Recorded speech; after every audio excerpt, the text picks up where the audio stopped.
Eu gostaria de pedir aos amados e amadas que abrissem comigo a Bíblia, lá em Jonas, capítulo 4.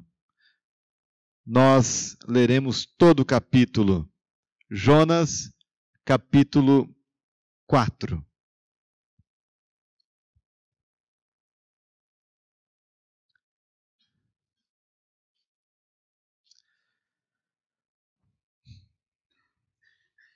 Nos diz assim a palavra: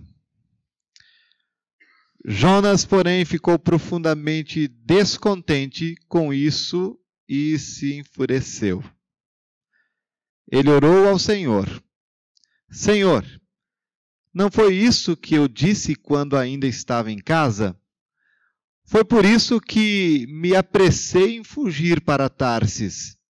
Eu sabia que tu és Deus misericordioso e compassivo, muito paciente, cheio de amor e que prometes castigar, mas depois te arrependes.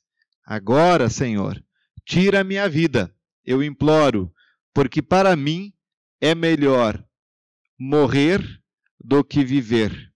O Senhor lhe respondeu: Você tem alguma razão para esta fúria? Jonas saiu e sentou-se num lugar a leste da cidade. Ali construiu para si um abrigo. Sentou-se à sua sombra e esperou para ver o que aconteceria com a cidade. Então o Senhor Deus fez crescer uma planta sobre Jonas, para dar sombra à sua cabeça e livrá-lo do calor, o que deu grande alegria a Jonas. Mas, na madrugada do dia seguinte, Deus mandou uma lagarta atacar a planta e ela secou-se. Ao nascer do sol, Deus trouxe um vento oriental muito quente e o sol bateu na cabeça de Jonas ao ponto de ele quase desmaiar. Com isso, ele desejou morrer e disse: Para mim seria melhor morrer do que viver. Mas Deus disse a Jonas: Você tem alguma razão para estar tão furioso por causa da planta? Respondeu ele: Sim, tenho. E eu estou furioso ao ponto de querer morrer. Mas o Senhor lhe disse: Você tem pena desta planta, embora não a tenha podado nem a tenha feito crescer. Ela cresceu, ou melhor, ela nasceu numa noite e numa noite morreu. Contudo, Nínive tem mais de 120.000 pessoas que não sabem nem distinguir a mão direita da esquerda, além de muitos rebanhos. Não deveria eu ter pena desta grande cidade? Vamos orar. Deus querido, nós já sentimos a tua presença de uma maneira tão marcante neste lugar. O Senhor já nos deu alegria nesta noite, porque o teu Espírito nos impactou através das orações, através dos louvores e dos testemunhos. Mas nós sabemos que o Senhor ainda tem mais para nos dar. E nós queremos dizer que queremos receber. Nós estamos prontos para receber. E se há alguma barreira ainda, que o teu Espírito possa estar vencendo esta barreira. Se há alguma distração, que o Senhor possa destruir esta distração, a fim de que realmente possamos receber do Senhor. Oh Deus querido, eu como pregador desta palavra, me lanço mais uma vez completamente nos teus braços, a fim de que o Senhor me use poderosamente. Fale conosco, em nome de Jesus. Amém e amém.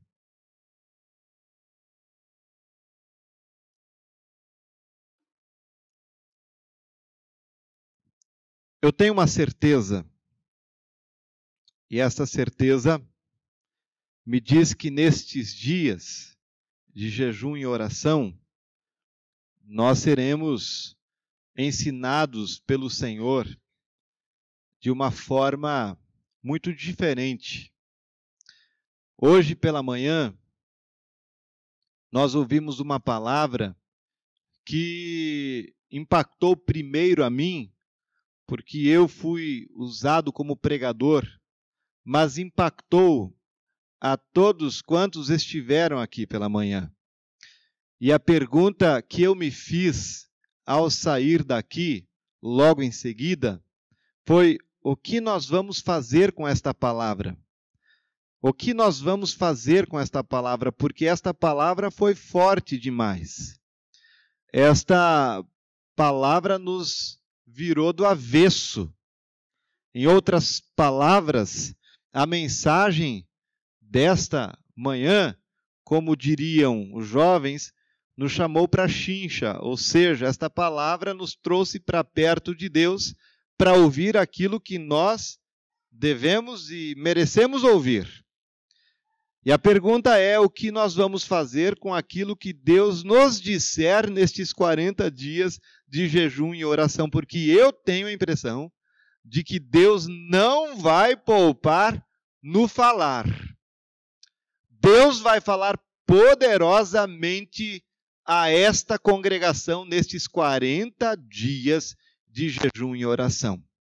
Quem sabe você saia daqui nesta noite machucado, dizendo: Senhor, não precisaria ter falado desta maneira, foi forte demais. Quem sabe você saia daqui com o coração cheio de alegria, dizendo: esta palavra foi para mim, como fez bem. Mas o que eu quero que você faça, realmente, é colocar esta palavra em ação. Goste você dela ou não. Esta palavra é uma palavra vinda diretamente do trono de Deus. É por isto que nós temos orado. E é isto que nós esperamos de Deus. E Ele tem muitas coisas para nós nestes dias. O tema de hoje é a igreja na perspectiva de Jonas. A igreja na perspectiva de Jonas. Será que nós podemos enxergar a igreja odierna neste pequeno livro de Jonas? Será que o retrato da igreja brasileira está neste pequeno livro de Jonas? Eu acho que sim. Eu acho que é possível enxergar a Segunda Igreja Batista Independente neste pequeno livro do profeta Jonas. E eu vejo, a partir desse livro, que a igreja ainda é imatura para receber do Senhor um avivamento verdadeiro. Pastor, o senhor só fala essas coisas ultimamente. Alguém já disse: o pastor vai para o púlpito com ripa, com... Eu acho que a igreja está imatura demais para receber um verdadeiro avivamento. Será que é um bom negócio nós recebermos um avivamento? Porque se dá trabalho para recebermos um avivamento, eu lhe dou uma outra notícia, que se dá trabalho para nós sermos alcançados pelo avivamento, porque nós não alcançamos o avivamento, é Deus que nos alcança e dá o seu avivamento. Se isto dá trabalho, porque se resume a oração, a jejum, consagração, dá trabalho ou não dá? Dá muito trabalho, e como é bom esse trabalho. Mas quando o avivamento chegar de fato, aí sim que nós teremos trabalho. Você concorda comigo? Se o avivamento chegar, e eu creio, eu oro, eu espero que ele venha, aí que nós teremos trabalho. E eu não sei se a igreja está pronta para receber esse verdadeiro avivamento. Eu realmente estou preocupado e eu me pergunto: Senhor, será que eu estou pronto para receber este verdadeiro avivamento? Se eu não estou, Senhor, me prepare nestes 40 dias para que eu possa receber um avivamento, para que a minha igreja possa, juntamente comigo, receber este avivamento verdadeiro. Eu quero estar preparado. Eu quero estar preparado. E quando eu olho para a vida do profeta Jonas, quando eu olho para ele, eu vejo que ele não estava preparado para receber um verdadeiro avivamento, porque o avivamento caiu na cidade de Nínive. O que acontece quando vem o avivamento?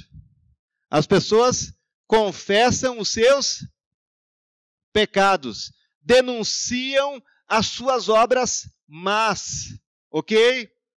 Se arrependem, pedem perdão, consertam a vida, se voltam a Deus. As famílias que estavam destruídas são reconstruídas. Foi o que aconteceu em Nínive. Tanto o rei quanto toda a cidade, do maior ao menor, como nós lemos pela manhã, todos eles se renderam ao poder da graça de Deus, se humilharam, se vestiram com pano de saco, que é uma atitude de grande humildade, e jejuaram. Um avivamento naquela cidade. Deus visitou aquela cidade poderosamente, mas havia um homem que não estava preparado. Quem era esse homem?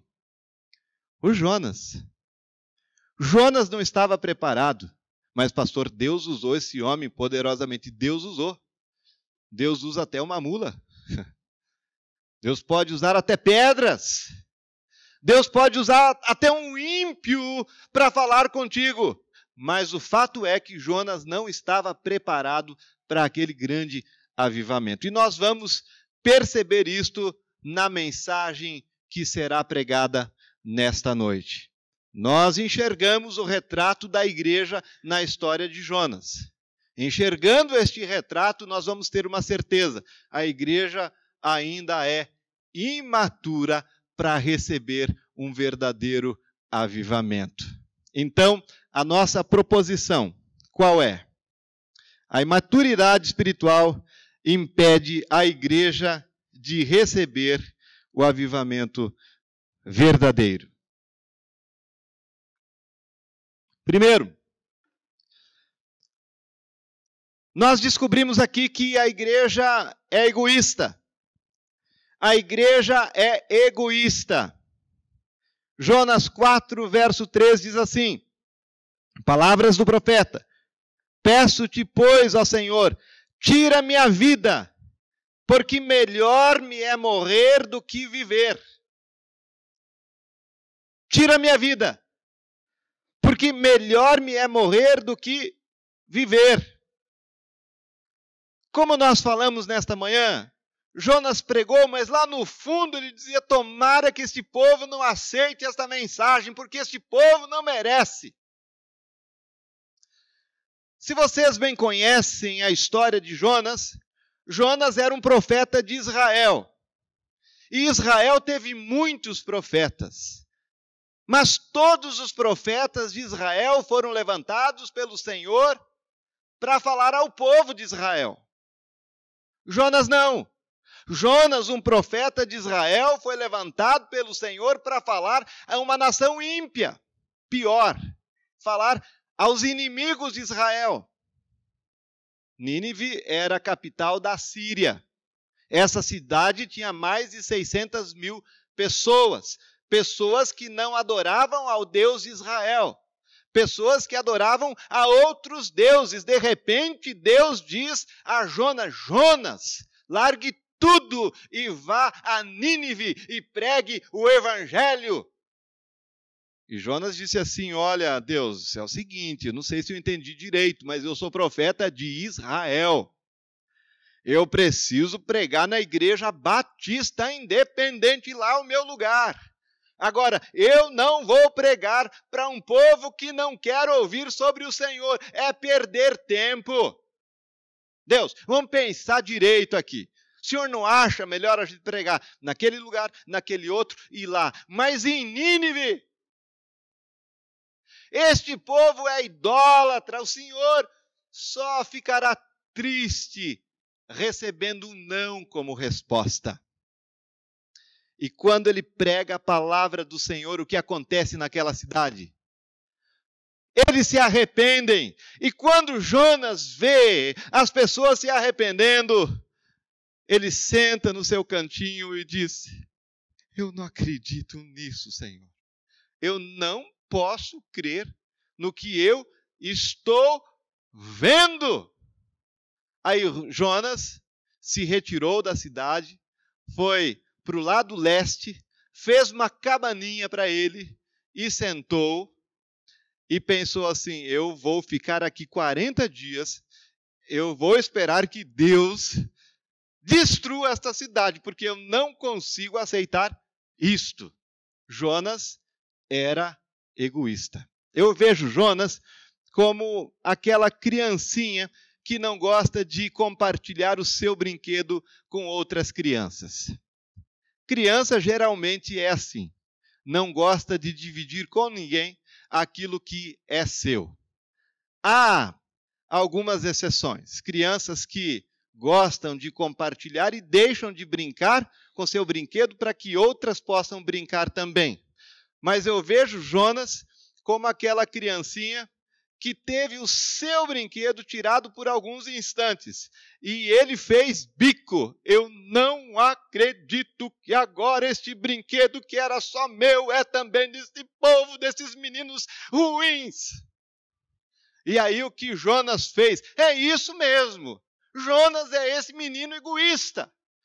Jonas sai da cidade, vai emburrado para o leste, faz uma cabaninha e fica bicudo, esperando que Deus, o Pai, ainda mude de ideia e destrua aquele povo. Olha que coisa interessante. Aí Deus tem que sentar com Jonas, ter uma conversa e explicar tudo tintim por tintim. Meu filho, não é assim, olha o brinquedinho, é seu, mas você tem que dividir com as outras pessoas também. Gente, a igreja é isso. A gente ouve que tem que pregar o evangelho, que Cristo não é só nosso, mas é de todos, mas a gente não prega. Aí Deus vem, fala, e a gente está emburrado, está fazendo biquinho. Eu vejo a igreja no livro de Jonas. A igreja é egoísta. Sabe qual era o problema de Israel? O problema de Israel era que eles achavam que o Deus de Israel era só de Israel. É algo nobre você saber que Deus é Deus sobre a sua vida. É nobre você querer Deus para você. É nobre. Tanto que, alguns anos atrás, os jovens cantavam: eu quero é Deus. Quando você era jovem, você lembra, irmão José, quando você era jovem, você cantava isso aí. Não me importa o que vão pensar de mim, eu quero é Deus. É nobre. É muito nobre. Querer Deus. Eu quero Deus todos os dias. Mas o que não é nobre é não querer Deus para as outras pessoas. Isso não é nobre. É nobre eu querer para mim, mas não é nobre eu querer só para mim e não para as outras pessoas. O problema de Israel e o problema de Jonas era este: Deus é nosso, nós temos uma riqueza, nós temos o único e verdadeiro Deus, o Deus de Israel, mas ele pecava numa coisa, no egoísmo. Deus é Deus de Israel, mas Deus é Deus dos outros povos também. E é isso que nós precisamos aprender. Eu olho com muita tristeza para dentro do nosso coração e vejo que nós somos egoístas. Nós fazemos biquinho como Jonas. Eu não acredito que eu vou ter que pregar a um assassino, a um criminoso. E nesta manhã eu fiz uma pergunta: se você pudesse escolher quem salvar, ouça, se você pudesse escolher a quem salvar, quem você escolheria? Você escolheria aquela pessoa que tem boa educação, que faz algumas obras sociais, mas ainda não é da igreja. Você diria: Deus, converta ele para a nossa igreja. Você escolheria alguém que tem certo prestígio na sociedade, pois você diria assim: salvando esse, Deus, vem uma meia dúzia, um caminhão junto. Mas quem sabe você não escolheria aquele camarada que adora um outro Deus, aquela pessoa que já cometeu vários delitos, aquela senhora que já foi prostituta, ou quem sabe ainda é. Você não escolheria um aidético, você não escolheria um mendigo, você não escolheria Paulo. Paulo foi um assassino de crentes. Você e eu, nós não escolheríamos. Sabe por quê? Porque somos egoístas. Egoístas. A igreja é egoísta. A igreja é egoísta. Pastor, o senhor está dizendo que nós somos egoístas. Estou dizendo, e me incluo também.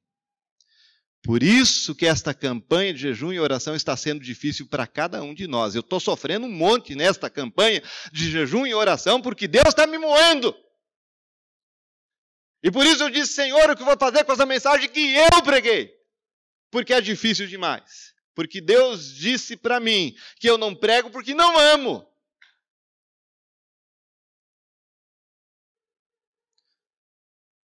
O que nós vamos fazer? É se voltar para Deus e dizer, sim, Senhor, eu não gosto de dividir o meu brinquedinho com os outros meninos, eu não gosto. Eu gosto do meu semelhante, do meu igual. Eu gosto dessa congregação, mas eu não gosto do jeito como essas pessoas aí fora falam. Eu não gosto do jeito que elas vivem, mas é para Nínive que o Senhor está te mandando. E para isso, egoísmo não ajuda em nada. Segunda coisa, eu descobri que a igreja é materialista. Capítulo 4, verso 6. Então fez o Senhor Deus nascer uma planta que subiu por cima de Jonas, para que fizesse sombra sobre a sua cabeça, a fim de o livrar de seu desconforto. Jonas, pois, se alegrou em extremo por causa da planta. Veja, Jonas percebeu que Deus havia feito uma grande obra em Nínive. Ele fez aquele biquinho de menino egoísta, saiu da cidade, aí ele fez um telhadinho de folhas. Ele fez um telhadinho de folhas para que o sol não o castigasse, para ver o que Deus faria com aquela cidade. E ficou lá, fazendo manha, dizendo assim, ó, Deus ainda vai destruir essa cidade, Deus ainda vai destruir, Deus... Aí Deus planta ali no pé do telhadinho dele um pé de mamão. Mamão é uma árvore que cresce rápido, mamoneira. E ele ficou todo feliz com o pezinho de mamão dele. Veja! O Jonas teve a capacidade de se alegrar com uma coisa, ao invés de se alegrar com vidas que foram salvas. Ele feliz da vida, agora eu vou ter a minha sombra. Sombra e água fresca, para eu ver de plateia o Senhor destruindo esta cidade. Eu descobri que nós somos materialistas. Nós preferimos as coisas às pessoas. Nós gostamos, infelizmente, de construir belos templos. Gostamos de cadeiras confortáveis. Nós gostamos de ar-condicionado, e não estou dizendo que não seja importante, mas nós gostamos demais destas coisas. Nós somos materialistas. Nós vivemos e nos estressamos para ter cada dia mais. E se o outro tem mais do que a gente, nós estamos em baixa. Estou mentindo? Pastor, veja bem, eu não posso fazer a obra, Deus até me chamou. Eu tenho um chamado, Deus me chamou aos 12 anos de idade, mas veja, eu fiz faculdade, aí eu recebi uma proposta de emprego e hoje eu tenho que sustentar essa empresa, aquela, pá. Nós somos materialistas. Nós nos preocupamos mais em ter do que em ser. Nós vivemos em função das coisas e não das pessoas. É importante nós termos coisas. É importante. Mas mais importante do que termos coisas é usarmos as coisas para o reino de Deus. É isso. Tudo que eu tenho, na verdade, não é meu. É dele. O Senhor permitiu que eu tivesse, aliás, foi Ele que me deu. E Ele me deu para que eu fizesse bom uso. E eu faço bom uso se eu aplico essas coisas na obra de Deus. Como ficamos felizes quando ganhamos um dinheiro extra. Fazemos um bom trabalho e nós recebemos mais do que na verdade esperávamos receber. A gente dá até testemunho. Dá aleluia, glória a Deus e 3 pulinhos. Porque Deus me deu.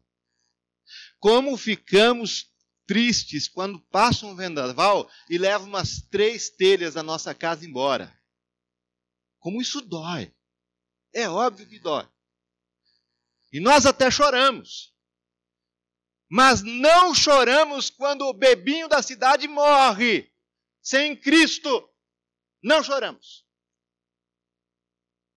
Nós não nos desesperamos quando ouvimos aquelas estatísticas dizendo que a cada ano morrem tantas pessoas de balas perdidas. Para nós é normal, normal, normal.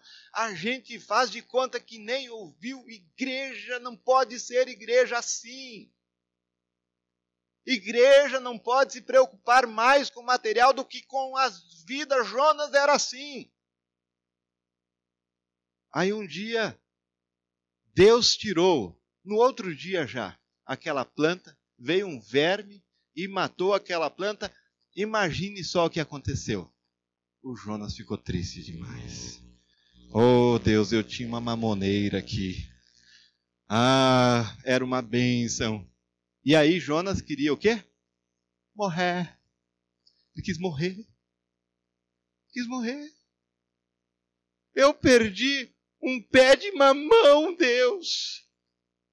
Muitas vezes nós somos assim.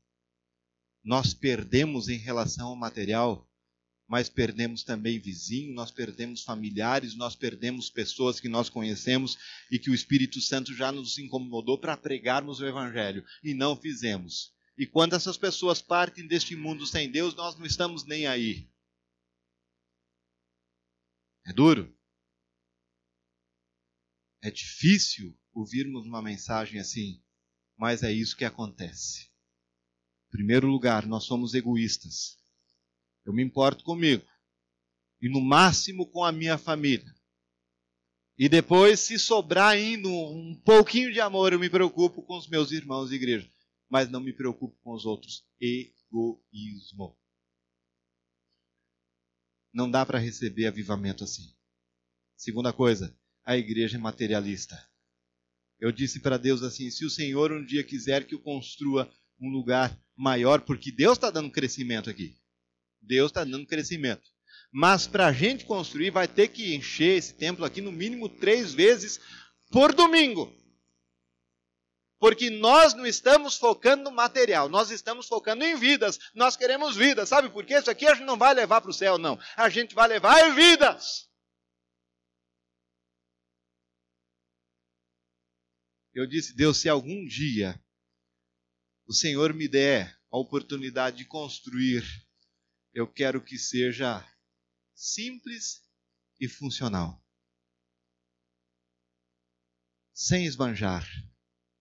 Sem ostentar. Porque igreja não é isso. Igreja não é pedra, não é concreto. Igreja não é ouro, não é prata. Igreja é poder de Deus.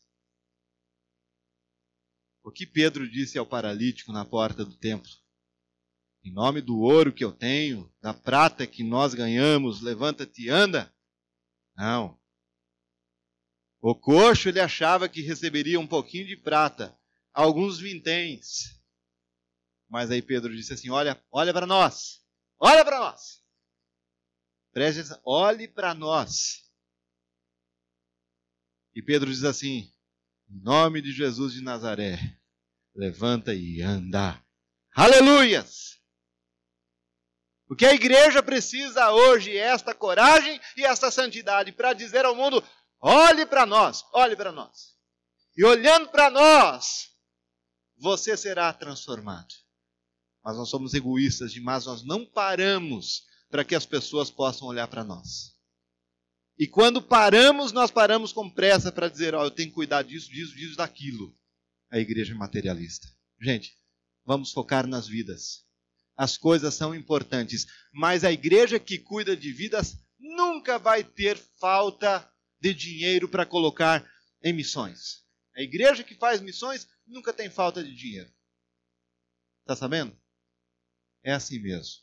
Em último lugar, a igreja é ensinável. O terceiro ponto é bom.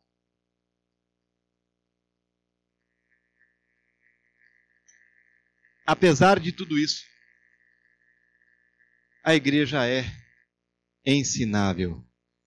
Jonas, capítulo 4, versos 10 e 11. Nós lemos assim: Tornou o Senhor: Tens compaixão da planta que não te custou trabalho, a qual não fizeste crescer, que numa noite nasceu e numa noite pereceu.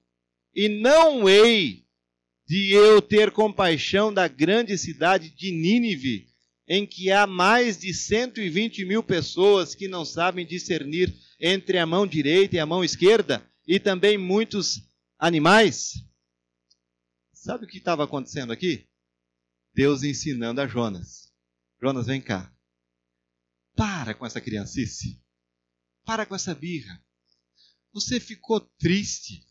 Você ficou triste com a plantinha que você não plantou, que você não regou, que você não cuidou, por essa plantinha que morreu. E você não quer, Jonas, que eu fique triste com a cidade de Nínive, que vai ser destruída. Você não quer.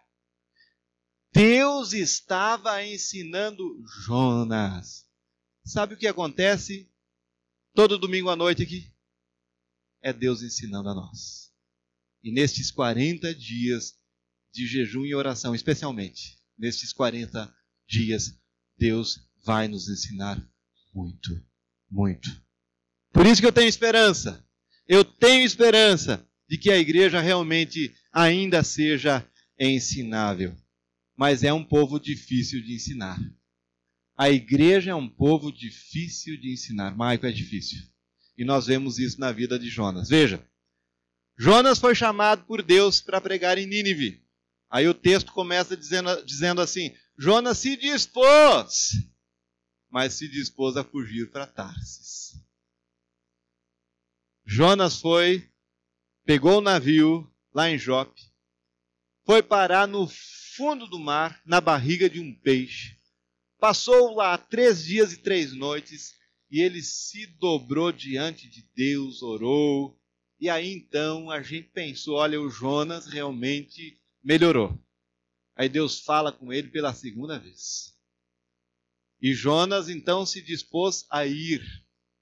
Ele foi pregar o evangelho, mas ele pregou querendo que a cidade não recebesse a palavra. Ele pregou esperando que ninguém aceitasse. E quando ele pregou e as pessoas aceitaram esta palavra, se humilharam, ele ficou bicudo. E ele falou, vou embora daqui, ninguém me ama, ninguém me quer. Foi lá, fez a sua cabana, ficou lá chorando. É difícil ensinar o povo de Deus. Deus gastou tempo com Jonas, porque crente aprende, mas aprende com muita dificuldade. Pastor, o Senhor novamente falando sobre oração, sobre jejum, sobre evangelismo, sobre leitura bíblica de novo. Porque ninguém aqui aprendeu. A igreja é ensinável. A igreja vai aprender em nome de Jesus. Diga, em nome de Jesus ela vai aprender. Mas é um povo difícil. A gente sabe que tem que orar. Quem ora? A gente sabe que tem que aprender a palavra. Quem aqui aprende? A gente sabe que precisa jejuar. Quem aqui jejua? A gente sabe que tem que pregar. Quem aqui prega? E Deus gasta tempo com a gente. E eu vejo esse gastar tempo com a gente, que Deus ainda espera coisas grandes da igreja. Esse gastar tempo com a igreja, para mim, diz o seguinte: nós vamos aprender um dia. Nós vamos aprender um dia. Nós vamos captar a mensagem um dia, mas eu quero estar aqui quando esse dia chegar. Eu quero que esse dia chegue logo. Eu quero que todos aqui se dobrem diante da presença de Deus e digam: agora eu entendi. Agora sim, Senhor, vai ser diferente, e vai ser diferente mesmo. Deus está tratando com a gente. Deus estava dizendo para Jonas: Jonas, essa plantinha aqui que você não fez nada por ela morreu, você quer morrer, e esse povo todo. E olha que Deus foi irônico no final. Deus diz assim: crianças, mais de 120 mil crianças de 0 a 4 anos vão morrer, e ainda mais muitos animais. Olha só que ironia. Deus dizendo assim: ó, vão morrer animais, você não valoriza tanto o material? Jonas, você não valoriza tanto? Vai morrer muito bicho também, muito gado. Você não se importa com isso? Olha só, que coisa interessante. É Deus falando com a gente nessa noite. É Deus falando. É Deus falando. Pode pôr na conclusão, irmã. Você está com pressa, eu sei. Enquanto a igreja não deixar esta sua imaturidade, não haverá verdadeiro avivamento. E hoje, eu perguntei para Deus assim: Deus, o que é avivamento? Eu quero aprender o que é avivamento. Sabe o que o Espírito diz para mim?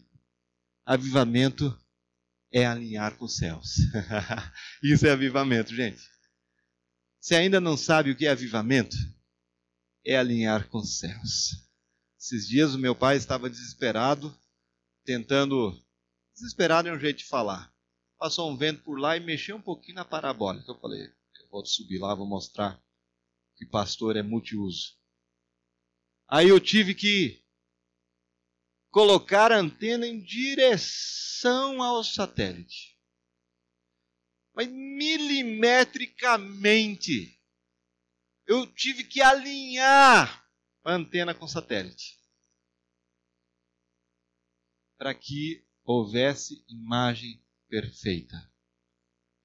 Sabe o que é avivamento? É você alinhar com os céus. O que Paulo disse: pensai nas coisas que são do Corinthians, do Grêmio, do trabalho. Ele falou assim: pensai na política. Não, pensai nas coisas que são do alto. E quando ele diz pensai nas coisas que são do alto, é pensar naquilo que Deus pensa. Pensar como Deus pensa, como Jesus pensa. Ter a mente de Cristo. O Espírito tem me levado a fazer uma oração todos os dias. Essa oração é assim: Senhor, me dê um coração para sentir. Me dê um coração para sentir aquilo que o Senhor quer que eu sinta. Me dê olhos para enxergar o que o Senhor quer que eu enxergue. Porque Deus fala um monte, só que a gente não vê. Não vê. Por quê? Porque a gente não anda em espírito. Eu continuo a oração dizendo: Deus me dê ouvidos para ouvir. Porque a gente ouve um monte de coisas, mas Deus está falando, mas se eu não estiver em espírito, eu não vou ouvir o que Ele tem para me dizer. E eu digo também: Deus, me dê um coração, me dê uma mão ou mãos para servir como Jesus serviu. Isso é alinhar com os céus. É alinhar com os céus. Tem crente que não está alinhado com os céus. Está alinhado com um monte de outras coisas. Agora o meu desejo é alinhar com os céus. Isso é avivamento. O dia em que eu estiver com a minha antena alinhada, apontada para os céus, aí então eu vou receber o verdadeiro avivamento. Eu creio nisso. A igreja precisa alinhar com os céus. Fazer aquilo que os céus deseja fazer na face desta terra. Enquanto não estivermos alinhados, não haverá avivamento. Amém?